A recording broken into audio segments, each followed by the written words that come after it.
Welcome to the Tech Egg. Don't get scrambled. Enjoy the video. Wash the stainless steel lunch box with warm water and mild soap before first use. Use a soft sponge and gentle circular motions to remove oils and residues. Rinse thoroughly and dry completely with a soft towel to prevent water spots and trapped moisture.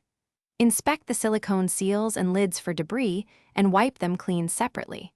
Avoid abrasive pads and chlorine bleach to preserve the steel finish and seal. Store the box open until fully dry to prevent odors or mildew buildup.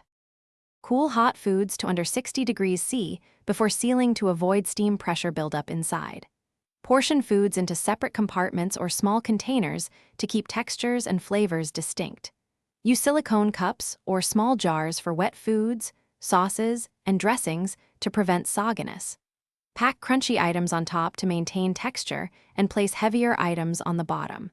Do not microwave the stainless steel lunchbox. Transfer food to a microwave-safe dish instead. When transporting, keep the box upright and secure it in an insulated tote or bag. Hand wash seals and lids after each use and air dry fully before reassembly to prevent odors. For routine cleaning, use warm water and soap with a soft cloth to maintain the finish. Occasionally polish with a paste of baking soda and water for stubborn stains, and rinse thoroughly. Inspect gaskets periodically and replace them if they show cracks or loss of elasticity. Do not use steel wool or harsh acids as they damage the finish and gasket materials. Store components disassembled when not in use to prolong seal life and freshness. Thanks for watching. Consider subscribing if I helped unscramble your problems.